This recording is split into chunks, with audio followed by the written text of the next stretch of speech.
The bass was thumping so hard I could feel it in my chest. But what happened next at Club Azure that Friday night would change everything I thought I knew about courage, respect, and what it really means to be a man. Before we jump back in, tell us where you're tuning in from. And if this story touches you, make sure you're subscribed, because tomorrow, I've saved something extra special for you. My name is Josh, and I'm a 28-year-old software engineer living in downtown Portland. I've never been the type to seek out drama or confrontation. Most weekends, you'd find me at home debugging code or binge-watching Netflix with a pizza. But my college roommate Marcus had been practically begging me for weeks to join him for a night out. "Come on, man," Marcus had said earlier that week while we grabbed lunch at our usual spot. "You've been holed up in that apartment for months. Sarah's been gone for what, 6 months now? You need to get back out there." He wasn't wrong. After my ex-girlfriend Sarah and I broke up, I'd thrown myself into work and basically became a hermit. The breakup wasn't messy or dramatic. We just grew apart, wanted different things. But it left me feeling like I needed to figure out who I was on my own before jumping back into the dating scene. So there I was, Friday night at 10 p.m., standing outside Club Azure in downtown Portland. The line stretched around the block, filled with people dressed to impress. I felt underdressed in my dark jeans and button-down shirt, but Marcus assured me I looked fine. "This place is supposed to be incredible," Marcus said, scrolling through his phone. "My coworker Jake comes here all the time. Says it's where all the young professionals hang out." Club Azure was everything I expected and nothing I was prepared for. The moment we stepped inside, the music hit us like a wall. LED lights flashed in sync with the beat, casting everything in alternating shades of blue and purple. The place was packed, easily 300 people spread across 3 floors. The main floor had the dance area. The second floor was more of a lounge with couches and quieter conversation areas, and the third floor was VIP. Marcus immediately started scanning, the crowd clearly in his element. "Drinks first," he shouted over the music, pointing toward one of the 3 bars scattered around the main floor. We made our way through the crowd, weaving between groups of people. I noticed the demographics immediately. Mostly people in their mid-20s to early 30s, well-dressed, clearly with disposable income. This wasn't a college bar or dive spot. The drinks were expensive, the decor was sleek, and everyone seemed to be trying to impress someone. At the bar, Marcus ordered his usual, a whiskey neat, while I went with a beer. The bartender, a guy probably around my age with perfectly styled hair and the kind of smile that suggested he made good money in tips, was efficient despite the chaos around us. "First time here?" he asked, while sliding our drinks across the polished bar top. "Yeah," I replied, having to raise my voice over the music. "It gets crazy on Friday nights. The second floor is quieter if you want to actually have a conversation." I thanked him and followed Marcus as we found a spot near the edge of the dance floor where we could people watch. Marcus was already eyeing potential conversation targets, but I was content to just observe. The energy was infectious, even for someone like me who usually preferred quieter environments. That's when I first saw her. She was sitting alone at a high-top table on the second floor, visible from where we stood near the railing that overlooked the main dance floor. Even from a distance, there was something about her that caught my attention. She wasn't the youngest person in the club. I'd guess she was in her late 40s or early 50s. But she had this presence that was hard to ignore. She was dressed elegantly in a black dress that suggested sophistication rather than trying too hard. Her dark hair was styled in a way that looked effortless, but probably took considerable time to achieve. What struck me most was how she was sitting. She had a glass of wine in front of her, untouched, and she was watching the crowd below with an expression I couldn't quite read. It wasn't sadness exactly, but there was something wistful about it, like she was seeing something the rest of us were missing. "Earth to Josh," Marcus said, waving his hand in front of my face. "You're staring." "What? No, I'm not staring. I'm just observing." Marcus followed my gaze upward to the second floor. "Ah, I see. She's beautiful, but isn't she a little what? You know, mature for this scene? I mean, what's a woman her age doing alone at a club like this?" The question bothered me more than it should have. There was something presumptuous about it, like there was an expiration date on when someone could enjoy themselves or go out. I'd noticed other people in the club glancing up at her too, some with curiosity, others with the kind of looks that made me uncomfortable. Maybe she's just enjoying herself, I said. Nothing wrong with that. Marcus shrugged and turned his attention back to the crowd on our level. I'm going to go mingle. You coming? I think I'll grab some air first. It's getting pretty warm here. That wasn't entirely true. I wanted to get a better look at the second floor, maybe even go up there myself. The main floor was getting more crowded by the minute, and the idea of a quieter space was appealing. I made my way to the staircase leading to the second floor. The bouncer at the bottom, a massive guy with arms like tree trunks, barely glanced at me as I headed up. The second floor was indeed quieter, though still energetic. The music was more subdued, allowing for actual conversation. There were several seating areas with plush couches and chairs arranged around low tables, and a smaller bar tucked into one corner. She was still sitting at the same table, but now I could see her more clearly. She was definitely older than most of the other patrons, but she was stunning. There was an elegance about her that seemed effortless, and when she turned to look toward the bar, I caught a glimpse of her profile. She had the kind of beauty that comes from confidence and experience, not just youth. I was debating whether to approach her. What would I even say? When three guys walked up to her table. They were roughly my age, maybe a little older, all dressed in expensive suits that screamed finance bros. I could tell immediately that they'd been drinking for a while based on their body language, and the way they were standing a little too close to her table. "Hey there, gorgeous," the tallest one said, his voice loud enough that I could hear it from where I was standing about 15 feet away. "You look like you could use some company." She looked up at them with what I recognized as polite but firm disinterest. "That's very kind, but I'm actually enjoying some quiet time." "Come on," another one chimed in. This one with slicked back hair and a gold watch that caught the light. "A beautiful woman like you shouldn't be sitting alone. Let us buy you a drink." "I already have one, thank you." The third guy, shorter but with the kind of aggressive energy that smaller guys sometimes develop to compensate, laughed. "Playing hard to get, huh? I like that." I watched her body language change. She sat up straighter, her shoulders tensing slightly. She was being polite, but these guys weren't taking the hint. Or maybe they were taking it and just didn't care. "Seriously, I appreciate the offer, but I'm not interested in company right now." The tall one leaned forward, placing his hands on her table. "Look, lady, we're just trying to be friendly. No need to be such a—" He didn't finish the sentence, but I could see where it was going. I could also see that other people on the second floor were starting to notice the interaction. Some were watching with interest, others were pointedly looking away, and a few seemed uncomfortable but weren't sure what to do. I found myself walking toward their table before I'd consciously decided to move. "Excuse me," I said, approaching the group. My heart was pounding, but I kept my voice calm and steady. "Is everything okay here?" The three guys turned to look at me, and I could see the immediate calculation in their eyes. I'm not particularly intimidating. I'm about 6 feet tall, reasonably fit from rock climbing, but I'm not a bodybuilder or fighter. These guys weren't scared of me, but they were annoyed by the interruption. "Everything's fine, buddy," the tall one said, his tone dismissive. "Just having a conversation with the lady." I looked at her, and for the first time since I'd been watching, she made direct eye contact with me. Her eyes were a striking green, and in them I saw something that made my decision easy. She was uncomfortable, maybe even a little worried, but she was also trying to handle the situation gracefully. "Ma'am," I said, addressing her directly, "are you comfortable with this conversation?" The question hung in the air for a moment. The three guys looked between me and her, clearly not expecting this approach. She looked at me for a long moment, and I could see her weighing her options.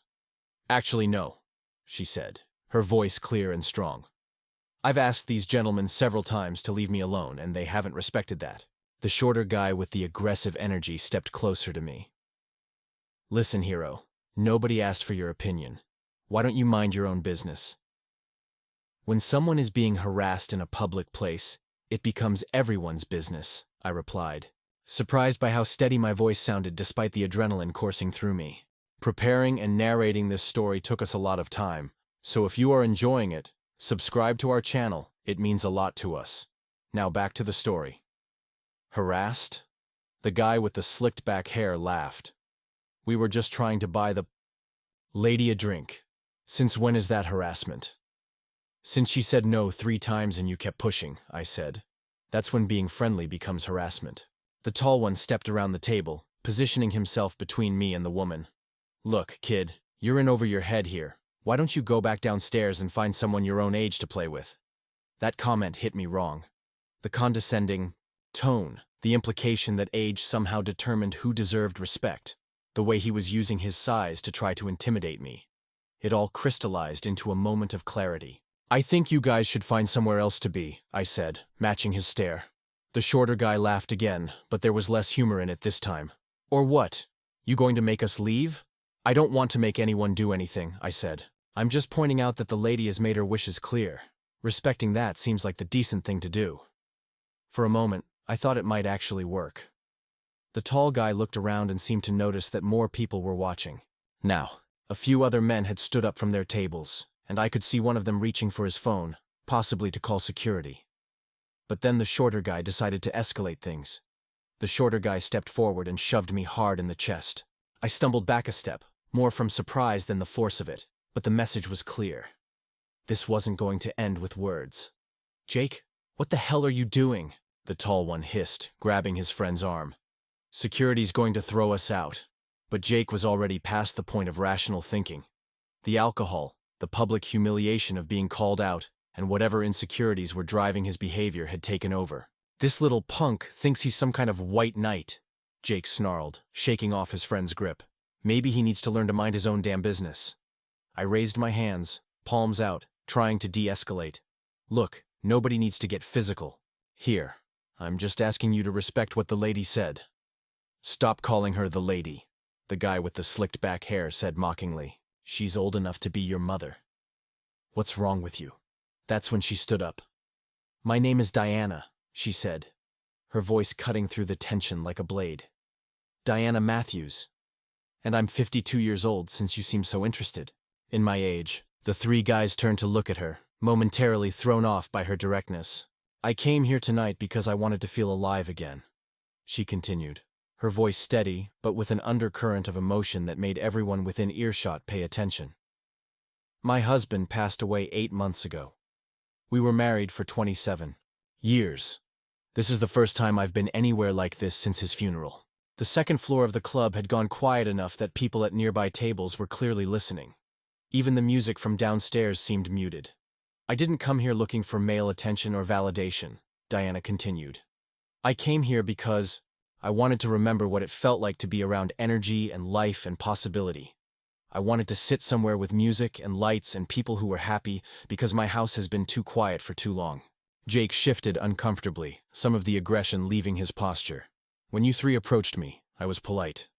I said no thank you because I meant no thank you. When you persisted, I said it again. When you still wouldn't leave me alone, I made it clear that I wasn't interested in conversation. At no point did I give you any indication that my refusal was a negotiation or a game. She looked directly at Jake. And when this young man asked if I was comfortable, I told the truth. I wasn't. Not because you're younger than me, not because you're not attractive, but because you weren't listening to what I was saying. The tall one looked like he wanted to disappear into the floor. The guy with the slicked back hair was staring at his shoes. What this young man did, Diana said, gesturing toward me, was something I haven't experienced in a very long time. He asked me what I wanted instead of assuming he knew. He listened to my answer, and when it became clear that my wishes weren't being respected, he stood up for me without making it about himself or what he might get out of it. She paused, looking around at the faces watching her. In 52 years of life, I've been approached by hundreds of men. I've been married, divorced, married again. I've raised 2 children and buried a husband. And I can tell you that what just happened here is rarer than you might think. Jake's aggression had completely evaporated. He looked like a teenager who'd just been dressed down by his mother. We're sorry, the tall one finally said, his voice barely audible. We were just... You were just not thinking about me as a person, Diana finished. You were thinking about me as a challenge or a conquest or an object. But you weren't thinking about what I might want or need or feel. The 3 of them stood there for another moment, clearly wanting to leave but not sure how to extract themselves gracefully. "I think it's time for you gentlemen to move along," said a voice behind me. I turned to see one of the club's security guards, a woman in her 30s with the kind of presence that suggested she'd dealt with situations like this before. "No trouble here," the tall one said quickly. "We were just leaving." "Good choice," the security guard replied. "The bartender downstairs said there was some kind of disturbance up here." "It's handled," Diana said. "Thank you." The three guys headed for the stairs without another word, Jake shooting me one last look that wasn't quite hostile but wasn't friendly either. The security guard watched them go, then turned back to us. "You folks okay? Need anything?" "We're fine," Diana said. "Thank you for checking." The security guard nodded and headed back downstairs. The ambient noise of conversation gradually returned to the second floor as people went back to their own business. I realized I was still standing next to Diana's table, not sure what to do next. "Please," she said, gesturing to the chair across from her. "Sit. I owe you a proper introduction." I sat down, suddenly feeling the adrenaline drain from my system. My hands were shaking slightly, and I clasped them together on the table to hide it. "I'm Josh," I said. "Josh Chen." "It's nice to meet you, Josh Chen." She picked up her wineglass and took a small sip. "That was very brave what you did." "I don't know about brave," I said. "It just seemed like the right thing to do." "That's exactly what made it brave." She set down her glass and looked at me directly. "Can I ask you something?" "Sure." "How old are you?" 28. She smiled, and for the first time since I'd been watching her, it seemed genuine and unguarded. "When I was 28, I was married to my first husband. He was a good man, but he wouldn't have done what you just did. Not because he was a coward, but because it wouldn't have occurred to him that it was his responsibility to step in." "What do you mean?" "He would have assumed that if I really wanted those men to leave me alone, I would have handled it myself.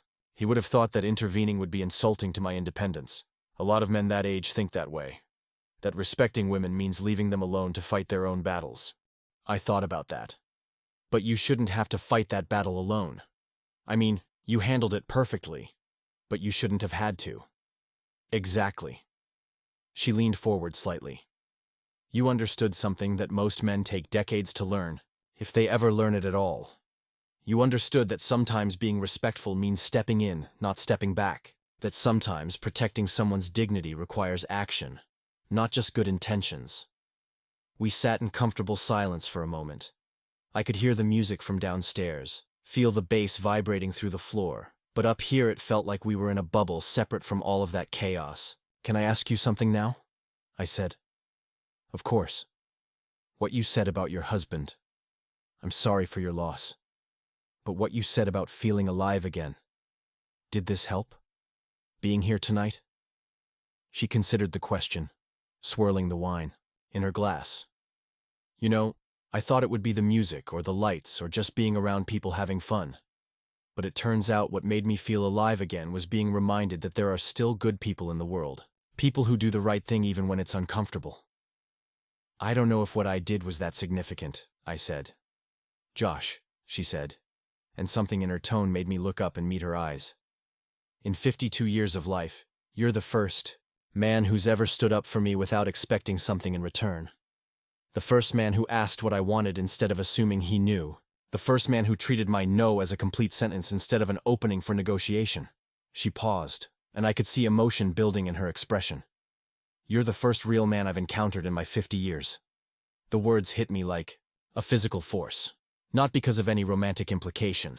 The age difference and the circumstances made it clear this wasn't about attraction, but because of what they represented. This woman, who had decades of life experience, who had been married and widowed and had seen the best and worst of people, was telling me that a simple act of decency was rare enough to be remarkable. It was both humbling and deeply sad. I sat there processing Diana's words, feeling the weight of what she'd just shared. The noise from the club around us seemed to fade into background static as I tried to understand how something I'd considered basic human decency could be so rare in her experience. "That's really hard to believe," I finally said. "I mean, I believe you, but it's hard to accept that doing the right thing is that unusual." Diana smiled, but there was sadness in it. Tell me about the women in your life, Josh. Your mother, sisters, friends, girlfriends. Have you ever seen them deal with situations like what happened here tonight? I thought about it. My mom had definitely dealt with pushy men over the years, especially after my dad left when I was 15. My sister Emily was constantly dealing with guys who couldn't take no for an answer. Even Sarah, my ex-girlfriend, had stories about men who made her uncomfortable at work, at bars, even just walking down the street. Yeah, I admitted. More than I probably realized. And how many of those times did a man step in to help? I thought harder. There were definitely times when male friends or relatives had been protective, but those were usually situations where they already knew the women involved. Random strangers helping out? I couldn't think of many examples. Not many, I said. Most men aren't bad people, Diana continued. But most men also don't see these situations as their responsibility. They figure if a woman really needed help, she'd ask for it. Or they assume someone else will handle it. Or they worry about overstepping boundaries or being seen as controlling. She took another sip of wine, then set the glass down with deliberate care. My late husband, Richard, was a wonderful man. Kind, intelligent, faithful. He treated me with respect and love for 27 years. But if he had seen what happened here tonight, he would have watched from a distance and only intervened if things got physical. He would have told himself he was respecting my independence. But you didn't need physical protection tonight, I said, beginning to understand. You needed social support. Exactly. Those men weren't going to hurt me physically, but they were wearing me down emotionally. They were making me feel small and powerless and alone. When you asked if I was comfortable, you gave me permission to be honest about that. When you stood up for me, you showed them that their behavior wasn't acceptable to anyone watching.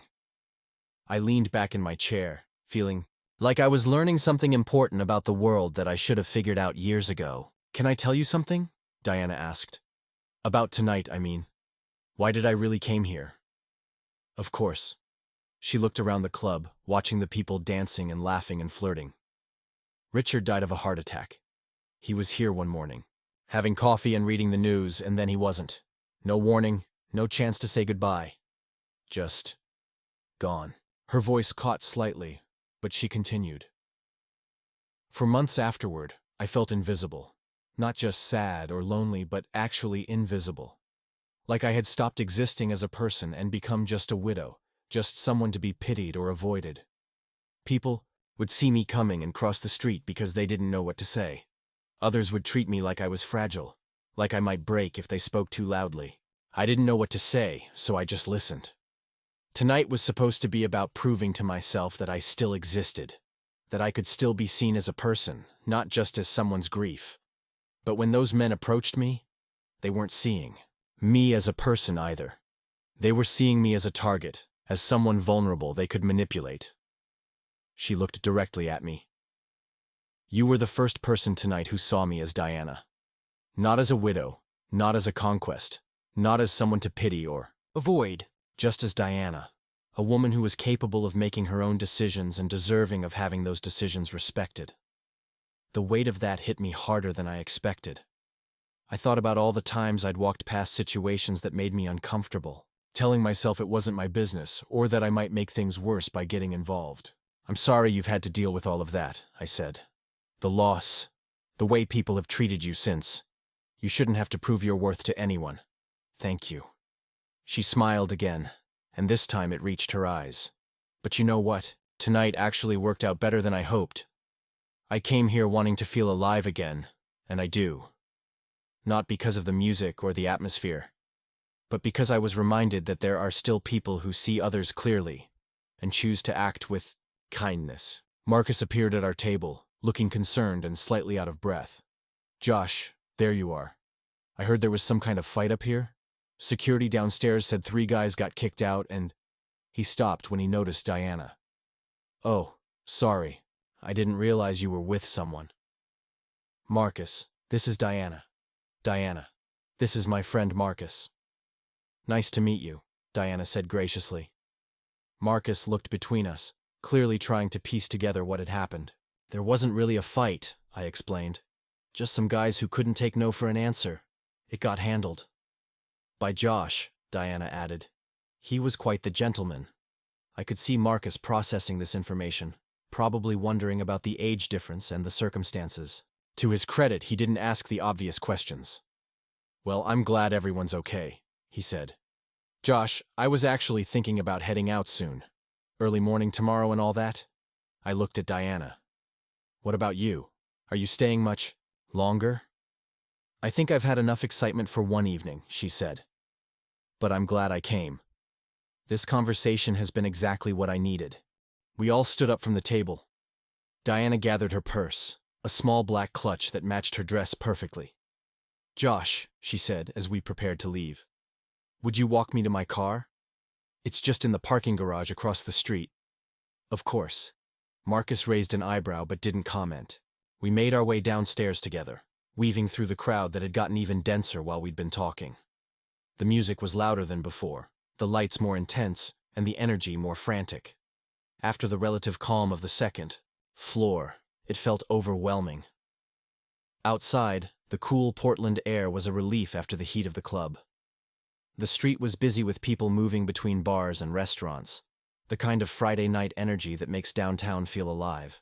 I should probably get going too, Marcus said as we reached the sidewalk. Diana, it was nice meeting you. Josh, I'll call you tomorrow. He headed toward his car, leaving Diana and me to walk toward the parking garage. The night air felt good, and I realized how much I'd needed to get out of that club environment. That was your first time somewhere like that in a while, Diana observed as we walked. How could you tell? You looked like you were studying everything, trying to figure out the rules. Most people who go to clubs regularly just blend into the chaos you were watching. She was right. I had been studying the environment, trying to understand the social dynamics and unwritten rules. My girlfriend and I broke up 6 months ago, I said. I've been pretty much a hermit since then. Tonight was Marcus's attempt to get me back into the world. How do you feel about that? Being back in the world, I mean. I thought about it as we crossed the street. Honestly, it's been eye-opening. I don't think I realized how much goes on that I just miss, or choose not to see. That's not necessarily a bad thing, Diana said. Most people miss most things. The difference is what you do when you stop missing them. We reached the parking garage, and she pulled out her keys. Her car was a silver Lexus sedan, well-maintained but not flashy. Josh, she said, turning to face me before getting in her car. I want to ask you for a favor. Sure. Don't let tonight change you in the wrong way. I wasn't sure what she meant, and my confusion must have shown on my face. What I mean is, don't let knowing how rare decency is make you cynical. Don't let seeing how badly people can behave make you want to stop caring. The world needs more people like you, not fewer. She opened her car door, then paused. And don't let anyone convince you that what you did tonight was extraordinary. It should be ordinary. It should be the baseline for how people treat each other. The fact that it isn't doesn't make you a hero. It makes everyone else complicit in a system that tolerates disrespect. She got into her car, then rolled down the window. Thank you, Josh Chen, for seeing me, for hearing me, for standing up when it mattered. As she drove away, I stood in the parking garage thinking about everything that had happened.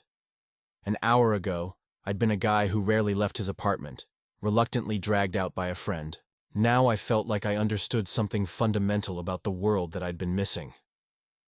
I walked back to find Marcus, my mind still processing everything Diana had said.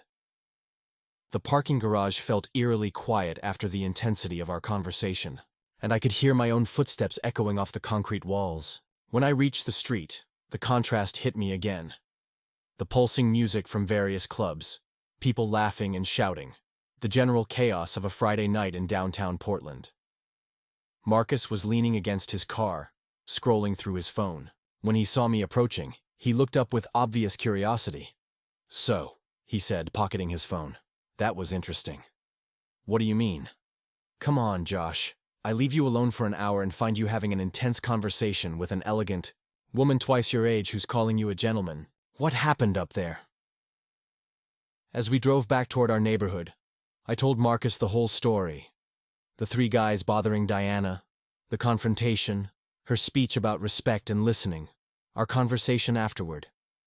He listened without interrupting, occasionally glancing over at me with expressions I couldn't quite read. "Damn," he said when I finished. "That's heavy stuff." "Yeah. And she really said you were the first real man she'd met in 50 years? That's what she said."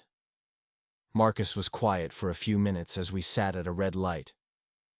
"You know what's messed up? I probably would have done the same thing as those guys. That surprised me." "What do you mean?" "Not the pushy part," he said quickly. "But if I saw an attractive older woman sitting alone at a club, I probably would have assumed she was looking for company. I might have approached her, maybe bought her a drink, tried to start a conversation. But you would have backed off when she said no, right?" "Yeah, of course. But that's not the point." The light turned green and he accelerated slowly. "The point is, I would have approached her based on my assumption about what she wanted, not because I actually cared about what she wanted.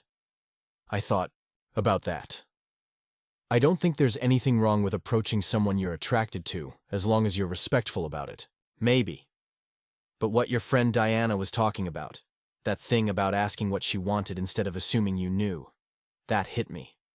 How many times have I approached women thinking I knew what they were looking for without actually finding out?" We pulled into the parking lot of my apartment complex. It was nearly 1 a.m., and most of the windows in the surrounding buildings were dark. "Can I ask you something?" Marcus said as we sat in his car. "Why did you step in? Really? What do you mean? I mean, you're not usually the confrontational type. You avoid conflict whenever possible. Remember when that guy at the grocery store was being rude to the cashier last month? You complained about it afterward, but you didn't say anything at the time. He was right. I'd been bothered by that incident for days, but I hadn't spoken up. This felt different," I said. "How?" I tried to put it into words. At the grocery store, the cashier was at work. She had to be polite to customers even when they were jerks. She couldn't really defend herself without risking her job.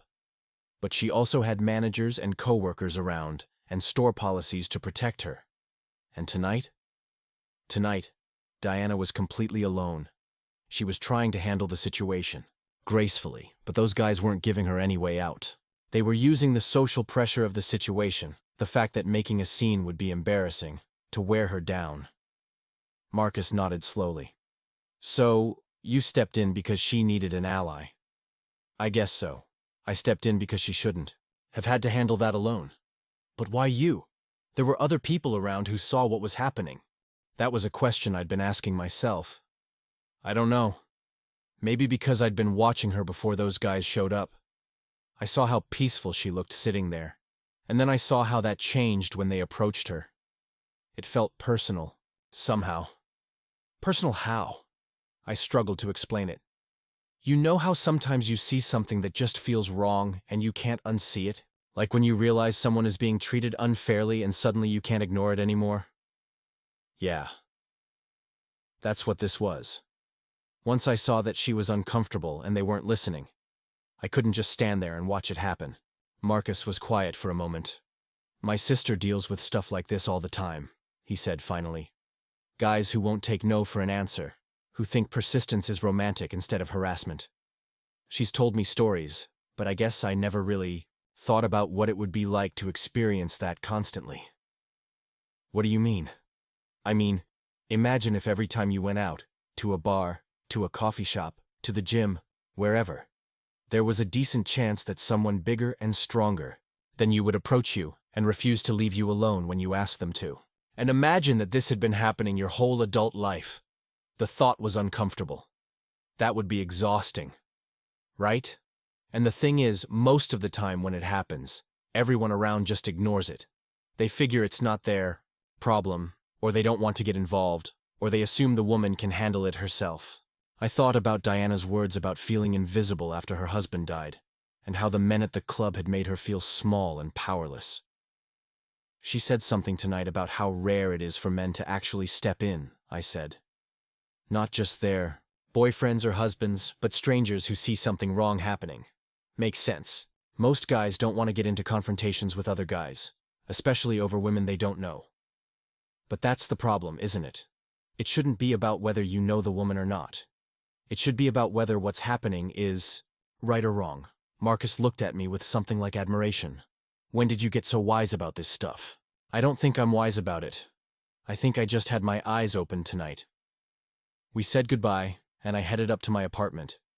It was a small one-bedroom place on the 3rd floor. Nothing fancy but comfortable.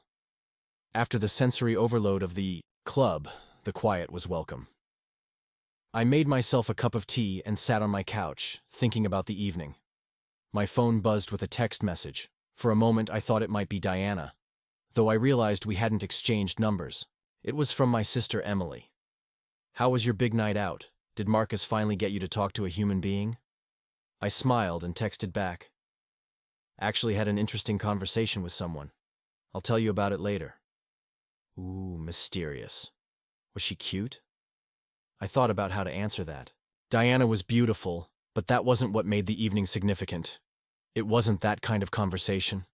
More like a learning experience. Even better. Call me tomorrow. I want details. I set my phone aside and continued thinking. There was something about Diana's words that had lodged itself in my mind. You're the first real man I've encountered in my 50 years. What did that mean exactly? What made someone a real man in her definition? It wasn't about being physically strong or aggressive. I'd actually tried to de-escalate the situation rather than make it more confrontational. It wasn't about being older or more experienced. Diana had decades more life experience than I did. It wasn't about being romantic or charming. There had been nothing romantic about our interaction. I thought about what I had done differently from the men who had approached her, or from the other men who had witnessed what was happening but hadn't intervened. I had asked her what she wanted instead of assuming I knew. I had listened to her answer and respected it. I had acted to support her choice rather than trying to override it. I had stepped in without expecting anything in return. Maybe that was it. Maybe being a real man, or really just being a decent person, was about seeing other people clearly and choosing to act in their best interests rather than your own. My phone rang, interrupting my thoughts. It was Marcus. Sorry to call so late, he said. But I keep thinking about what you said, about stepping in when someone needs an ally. What about it? I think I need to have some conversations with my sister, about the stuff she's dealt with, and about times when someone could have helped, but didn't. That sounds like a good idea.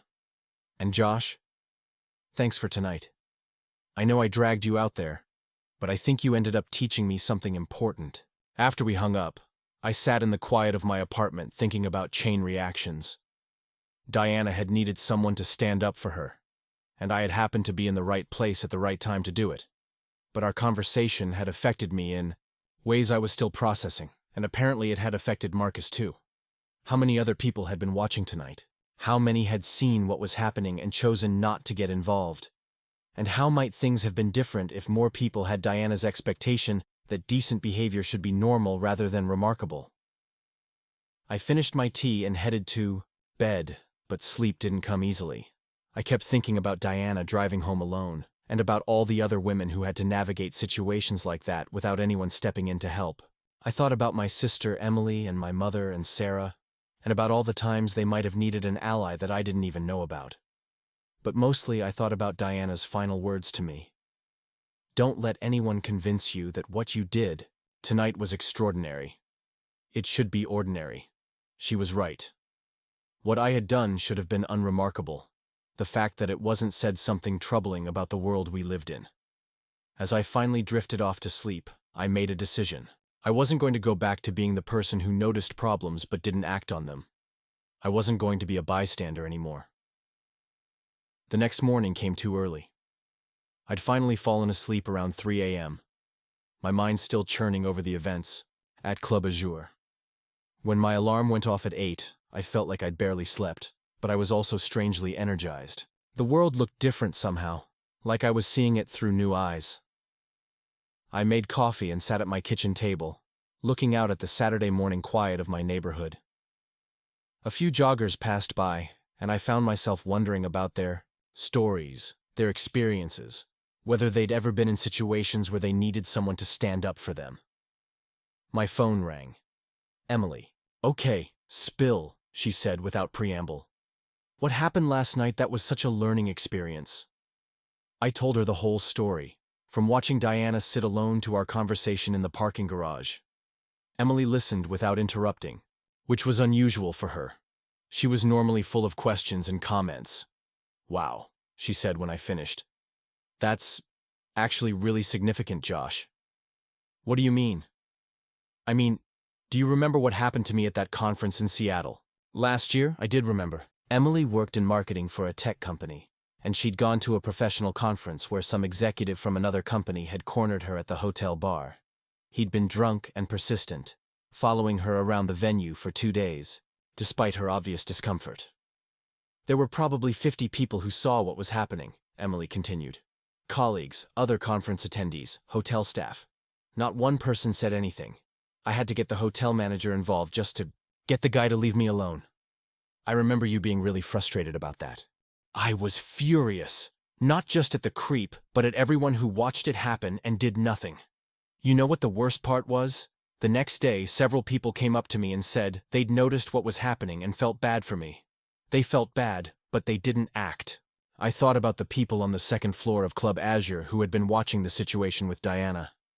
How many of them had felt uncomfortable but chosen not to get involved? "Emily, can I ask you something? In your experience, how often do men actually step in to help in situations like that?" She was quiet for a moment. "Honestly, almost never. Unless it's their girlfriend or wife or sister. Most guys just look the other way. They tell themselves it's not their business, or they don't want to make assumptions, or they figure the woman can handle it herself. But sometimes you can't handle it yourself. Right. Sometimes you need backup. Sometimes you need someone to validate that what's happening isn't okay, that you're not overreacting or being too sensitive. Sometimes you just need to not be alone in the situation." After we hung up, I decided to go for a walk. I needed to process everything, and movement helped me think. I headed toward the waterfront, where there were walking paths and coffee shops, and the kind of Saturday morning energy that usually lifted my mood. As I walked, I started noticing things I'd never paid attention to before. A woman at a coffee shop patio, who looked uncomfortable as a man at the next table, kept trying to start a conversation despite her obvious desire to read her book in peace. A jogger who crossed the street to avoid a group of men who were making comments as she passed. Small moments of discomfort that I would have missed entirely just days ago. I stopped at Powell's Books, my usual weekend refuge. The massive independent bookstore was always busy on Saturday mornings, filled with people, browsing and reading and escaping into other worlds. I usually headed straight for the technology section, but today I found myself wandering through different areas, watching the interactions around me. In the psychology section, I overheard a conversation between 2 women discussing a book about workplace harassment. One was telling the other about a situation at her job where a colleague had been making inappropriate comments to female employees. "The thing that bothers me most," she was saying, "is that everyone knows it's happening. It's an open secret, but nobody wants to be the one to report it because they're afraid of rocking the boat." I thought about Diana's words about systems that tolerate disrespect. How many situations like this existed where everyone knew something was wrong, but no one wanted to be the first to speak up? I bought a coffee and found a seat in the cafe area, pulling out my phone to do something I'd been thinking about all morning. I searched for Diana Matthews on social media, not sure what I was looking for exactly. After a few tries, I found what seemed to be her LinkedIn profile. She was listed as a freelance marketing consultant, with previous experience at several Portland area companies. Her profile photo showed the same elegant confidence I'd seen at the club. I stared at the screen for a while, debating whether to send a connection request or message. What would I say? "Thanks for the life lesson? Hope you're feeling more alive today?" Everything I thought of seemed inadequate or presumptuous. Instead, I put my phone away and pulled out a notebook I always carried. I started writing down thoughts about the previous night, trying to process what had changed in my understanding of the world. "Excuse me?" I looked up to see a young woman, probably college-aged, standing next to my table. She looked nervous but determined. "I'm sorry to bother you, but I couldn't help overhearing you on the phone earlier. Were you talking about someone standing up for a woman at a club?" I was surprised. "Yeah. I was telling my sister about something that happened last night." "Why, could I sit down for a minute? I promise I'm not weird. but what you said really resonated with me." I gestured to the empty chair across from me. She sat down, clutching a coffee cup like it was an anchor. "My name's Rachel," she said. "I'm a student at Portland State, and last weekend something happened to me that I can't stop thinking about." She told me about an incident at a house party where an older guy had been following her around, pressuring her to drink more and trying to isolate her from her friends. She'd felt trapped and increasingly frightened, but everyone at the party seemed to think it was normal party behavior. Finally, this guy I barely knew came over and just started talking to me like we were old friends, she said. "He gave me an excuse to get away from the creep, walked me back to my friends, and made sure I was okay. He didn't make a big scene or anything, just helped." "That sounds similar to what happened last night." "That's what I thought when I heard you talking. But here's the thing. I've been going to parties for 3 years, and that was the first time anyone ever stepped in to help. The first time. And afterward, I realized how many times I'd seen other girls in similar situations and done nothing myself." Rachel looked down at her coffee cup. "I keep thinking about all the times I could have been that person for someone else, and I just wasn't." "What stopped you?" "Same things that probably stop everyone. I didn't want to cause drama. I wasn't sure if I was reading the situation correctly. I figured someone else would handle it. All the usual excuses." We sat in comfortable silence for a moment. Around us, the bookstore hummed with quiet activity. People browsing, reading, having their own conversations and revelations. "Can I ask you something?" Rachel said. "What made you decide to step in last night? What was different about that situation?" I thought about it. Honestly, I'm not sure I made a conscious decision. I saw someone who needed help, and before I really thought about it, I was walking over there. "But you must have overcome the same hesitations that stop other people." "Maybe. Or maybe I just hadn't learned to ignore them yet." I paused.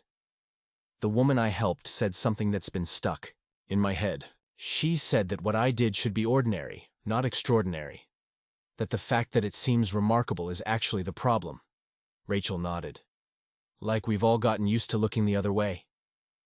"Exactly." She finished her coffee and stood up.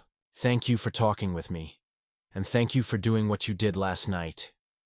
Even though I wasn't there, it makes me feel better knowing there are people who will step in when someone needs help." After she left, I sat alone with my thoughts. 2 conversations in 12 hours about the same basic issue. People needing allies and not finding them. It couldn't be a coincidence. How many conversations like this were happening around the city, around the country, every day? I thought about the ripple effect Diana had mentioned. Her words had changed how I saw the world, which had changed how I talked to Marcus and Emily, which had somehow reached Rachel through an overheard phone conversation. One moment of standing up for someone had started a chain reaction of awareness and conversation, but it also made me wonder about all the moments when no one stepped in. All the Dianas and Rachels who faced harassment or discomfort alone, whose experiences didn't become teachable moments or inspiring stories, but just added to their accumulated exhaustion with the world. I pulled out my phone and opened my notes app. I started typing, "Things I learned last night." Basic decency is rarer than it should be. Most people are waiting for someone else to act. Sometimes being an ally means making things slightly uncomfortable for yourself. The cost of staying silent is higher than the cost of speaking up. One moment of courage can change how someone sees the world. I stared at the list for a while, then added one more item. You don't have to be perfect or brave or wise to do the right thing. You just have to care enough to try. As I walked home from the bookstore, I made another decision. I was going to start paying attention to the small moments where someone might need an ally. I was going to stop assuming that someone else would handle it, or that my intervention wasn't needed or wanted. Diana had called me the first real man she'd encountered in 50 years, but I didn't want to be an exception. I wanted to be part of making that kind of behavior normal, unremarkable, expected. The world didn't need more heroes. It needed more people who were willing to do ordinary acts of decency when they were needed most. 3 weeks passed before I had the chance to put my newfound awareness into practice. I'd been going about my daily life with heightened sensitivity to the social dynamics around me, But Portland in late fall didn't offer many situations that called for intervention. Work was busy, the weather was getting colder, and people seemed to keep to themselves more. Then came the afternoon that changed everything again. I was at Whole Foods on a Tuesday around 4 p.m. grabbing groceries after finishing work early. The store was moderately busy with the usual mix of after-school parents, early commuters, and retirees doing their weekly shopping. I was in the produce section, trying to decide between organic and conventional apples, when I heard raised voices from the next aisle over. "Ma'am, I need you to calm down and listen to what I'm telling you." The tone immediately put me on alert. It was the kind of forced patience that barely masked irritation, the voice of someone who thought they were being reasonable while being anything but. I abandoned my apple selection and walked toward the end of the aisle to get a better view. What I saw made my stomach tighten with familiar recognition. An elderly woman, probably in her 70s, was standing near the deli counter with a confused expression on her face. She was well-dressed, but seemed disoriented, holding a piece of paper in one hand and looking around helplessly. In front of her stood a man in his 40s wearing a Whole Foods apron, apparently a manager based on his name tag. "I understand you're trying to use a coupon," the manager was saying, his voice getting louder with each word. "But this expired 3 months ago. I can't accept it." "But my daughter gave it to me," the woman said, her voice small and uncertain. "She said it would work for the turkey." "Well, your daughter was wrong. The expiration date is right here." He pointed aggressively at the coupon, holding it close to her face. "See? September. It's December now." Other customers were starting to notice the interaction. Some were pretending not to see what was happening. Others were watching with obvious discomfort. The woman behind the deli counter looked like she wanted to help, but wasn't sure how to intervene with her manager standing right there. "I'm sorry," the elderly woman said, her voice wavering. "I didn't realize. My daughter handles most of my shopping now, and she gave me this list." "That's not my problem," the manager said. "I can't just accept expired coupons because people don't pay attention to dates." I could see the woman's hands starting to shake slightly. She looked around the store as if hoping someone would appear to help her, but the other customers were studiously avoiding eye contact. "Is there a problem here?" I found myself walking over before I'd consciously decided to move, just like that night at Club Azure. The manager turned to look at me with obvious annoyance. "No problem," he said tersely. "Just explaining store policy to this customer." I looked at the elderly woman, who was now clutching her shopping list against her chest like armor. Her eyes were bright with unshed tears, and I could see the humiliation written across her face. "What seems to be the issue?" I asked gently, directing the question to her rather than the manager. "I have this coupon for turkey," she said, holding up the piece of paper with a trembling hand. "But he says it's expired. My daughter Sarah gave it to me, and she said it would help with the cost. The turkey is for my grandson's birthday dinner tomorrow." I looked at the coupon. It was indeed expired, but it was only for $2 off a turkey purchase. The woman's total confusion about the situation suggested she might be dealing with early-stage dementia or simply the overwhelming nature of shopping alone when she wasn't used to it. "Sir," I said to the manager, "could I speak with you privately for a moment?" He looked irritated but stepped a few feet away from the deli counter. I followed, keeping my voice low. "Look, I understand you have store policies to follow, but this is a $2 coupon, and this woman clearly needs some help. Is there any way we can work something out?"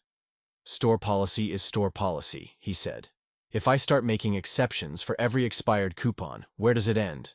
"It ends with helping an elderly customer who's trying to buy food for her grandson's birthday," I said, feeling my patience start to fray. "This isn't about setting a precedent.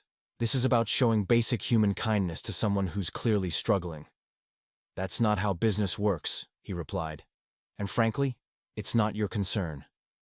I looked back at the woman, who was now being approached by the deli worker, a young woman who'd apparently decided to risk her manager's displeasure. "Mrs. Chen," the deli worker was saying gently, "why don't you tell me what kind of turkey you need, and we'll figure something out." Mrs. Chen. I realized with a start that the elderly woman shared my last name, though we clearly weren't related. It felt like a sign. "Actually," I said, walking back over to them, "it is my concern. Mrs. Chen, would you allow me to help you? With your shopping today? She looked at me with surprise and cautious hope. Oh, that's very kind, but I couldn't ask you to. You're not asking. I'm offering. I turned to the deli worker. Could you help Mrs. Chen get the turkey she needs? I'll cover the difference if the coupon can't be used. The manager started to object, but the deli worker was already moving. Of course. Mrs. Chen, how big a turkey do you need? Over the next 20 minutes, I helped Mrs. Chen finish her shopping. Her list was written in someone else's handwriting, presumably her daughter Sarah's, with detailed instructions about brands and quantities. It became clear that this was probably one of the first times she'd done major grocery shopping alone in a while. My daughter usually comes with me, she explained as we walked through the store. But she had to work late today, and I wanted to surprise my grandson. It's his 16th birthday tomorrow. That's wonderful. What's his name? David. He's such a good boy. He helps me with my computer when he visits. Her face lit up when she talked about him. Sarah thought it would be too much for me to do the shopping alone, but I wanted to prove I could still manage. I understood now why the situation had become so overwhelming for her. It wasn't just about an expired coupon. It was about her independence, her ability to take care of her family, her sense of competence in a world that was becoming increasingly difficult to navigate. You're doing great, I told her as we picked out vegetables. David is lucky to have a grandmother. Who cares so much? When we got to the checkout line, Mrs. Chen started fumbling through her purse for her wallet. I could see her becoming flustered again as the cashier waited patiently. Here, I said quietly. Let me help with this part. I paid for her groceries before she could object, then helped her load everything into her cart. The total was $47, which included the turkey that would have been $2 less with the expired coupon.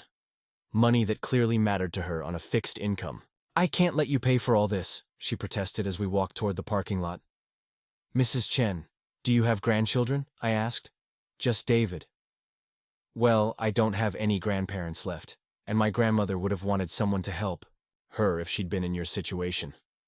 So think of this as paying it forward. She stopped walking and looked at me directly for the first time. You're a very kind young man. What's your name? Josh. Well, Josh, I don't know how to thank you. That manager was so rude, and I was starting to think I really couldn't handle things on my own anymore. You can handle more than you think, I said. Everyone needs help sometimes. That doesn't make you incapable. It makes you human. We reached her car, a well-maintained sedan that probably dated back to the 1990s. As I helped her load the groceries into her trunk, she pulled out her phone. I'm going to call Sarah and tell her about you, she said. She worries about me so much, but today proved that there are still good people in the world who look out for each other. As I drove home, I thought about the difference between this situation and what had happened with Diana at the club. The circumstances were completely different, but the underlying dynamic was the same. Someone in a vulnerable position being treated poorly by someone in power, while others stood by and watched. The manager at Whole Foods wasn't a predator like the men who had harassed Diana, but his lack of empathy had been just as damaging in its own way. He'd taken a confused elderly woman and made her feel incompetent and burdensome instead of offering the simple human kindness that could have solved the problem. But there was something else I was starting to understand about these situations. It wasn't just about stepping in when someone was being mistreated. It was about creating moments where people felt seen and valued as human beings. Mrs. Chen hadn't just needed someone to pay for her groceries. She'd needed someone to treat her with dignity and respect her desire to take care of her family. That evening, I called Emily to tell her about what had happened. You know what's interesting? She said after I finished the story. Both of these situations, with Diana and with Mrs. Chen, they were about more than just the immediate problem. What do you mean? I mean, Diana wasn't just dealing with pushy guys at a club. She was dealing with feeling invisible and powerless after losing her husband. And Mrs. Chen wasn't just dealing with an expired coupon. She was dealing with fears about her independence and ability to take care of herself. Emily was right. In both cases, the surface problem was just a symptom of something deeper. People struggling to maintain their sense of dignity and agency in a world that often seems designed to strip those things away. Maybe that's what being an ally really means, I said. Not just solving the immediate problem, but helping people feel like they matter. I think you're onto something there, Emily replied. And Josh, I'm proud of you. This new version of you who actually steps in when people need help. I like him. As I hung up the phone, I realized something had shifted permanently in how I moved through the world. I was no longer content to be a passive observer of other people's struggles. I discovered that there were countless small moments every day where someone needed an ally, and that being that ally didn't require extraordinary courage or wisdom, just ordinary human decency and the willingness to act on it. The world was full of Mrs. Chens and Dianas, people who needed someone to see them clearly and choose to help. And I was learning that being that someone was one of the most meaningful things I could do with my time on this planet. 6 months later, I was walking through Pioneer Courthouse Square during my lunch break when I saw her. Diana was sitting on one of the benches, feeding pigeons from a small bag of breadcrumbs. She looked different, brighter somehow, more present in the world around her. I approached slowly, not wanting to startle her. "Diana?" She looked up and her face broke into a genuine smile. "Josh, what are the odds? Mind if I sit? Please." She gestured to the space beside her on the bench. "I was just thinking about you the other day, actually." "Really? Why?" She scattered a few more breadcrumbs before answering. "I've been coming here every Tuesday for the past month. It's become part of my routine. Lunch in the square, feeding the birds, watching people, and I keep seeing things that remind me of our conversation that night." "What kind of things?" "Small acts of kindness. People helping each other. A man giving up his seat on the Max for a pregnant woman. A teenager helping an elderly person with directions. A woman stepping in when someone was being aggressive toward a street performer." She turned to look at me directly. It made me wonder if these things were always happening and I just wasn't noticing them, or if somehow our conversation that night was part of something bigger. I thought about Mrs. Chen, about Rachel at the bookstore, about the dozen other small moments over the past 6 months where I'd chosen to step in rather than step back. "Maybe it's both," I said. "Maybe when one person starts paying attention, it creates a ripple effect." "Marcus reached out to me on LinkedIn last month," Diana said, surprising me. "He did?" "He wanted to thank me for opening his eyes to some things. Apparently he's been having conversations with his sister about being a better ally to the women in his life. He said it started with what happened that night at the club." I felt a warmth spread through my chest. The chain reaction was continuing in ways I hadn't even known about. "And you?" I asked. "How are you doing?" "Better. Much better." She smiled, but there was still sadness in her eyes when she mentioned Richard. "I'm not going to pretend it's been easy, learning to rebuild a life after losing someone so central to who you are. But that night reminded me that I still have something to contribute to the world." "What do you mean?" "I started volunteering with a program that helps women transition back into the workforce after major life changes. Divorce, widowhood, empty nest syndrome. It turns out that knowing how to rebuild your sense of self is a skill you can teach." She gathered up the empty breadcrumb bag and tucked it into her purse. "But more than that, our conversation taught me something about hope. For months after Richard died, I felt like the world had become a colder, more indifferent place. That night at the club, you reminded me that there are still people who care about doing the right thing." We sat in comfortable silence, watching the downtown lunch crowd move around us. Office workers grabbing food, tourists taking photos, street musicians setting up for afternoon performances. "Josh," Diana said finally, "I want you to know that what you did that night changed more than just my evening. It changed how I see the world and my place in it." "It changed me too," I said. "I used to think that being a good person meant not causing harm. Now I understand that sometimes it means actively preventing harm to others." "The first real man in 50 years, she said with a wry smile. "I hope that's not true anymore." "What do you mean?" "I hope you're not an exception anymore. I hope you're part of a new normal." As we prepared to part ways, Diana pulled a business card from her purse. "I'm speaking at a conference next month about resilience after loss. Would you consider coming? I'd like to tell your story, if that's okay with you." "My story?" "The story of a young man who understood that real strength isn't about dominating others. It's about lifting them up when they need it most. I took the card, looking at her. Contact information. I'd be honored. Walking back to my office, I reflected on how much had changed since that Friday night at Club Azure. The scared, isolated person who had been reluctantly dragged out by Marcus barely resembled who I'd become.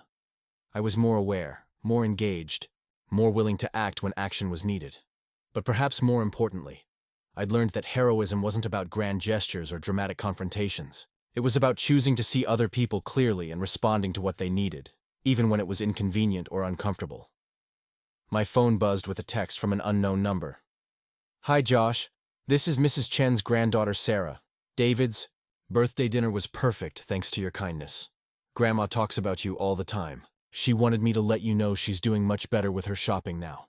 Your encouragement gave her confidence to keep trying."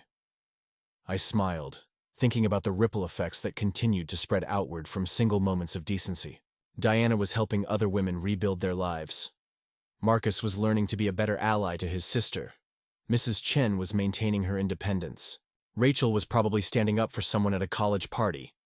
All of this from one decision to ask a simple question. Are you comfortable with this conversation?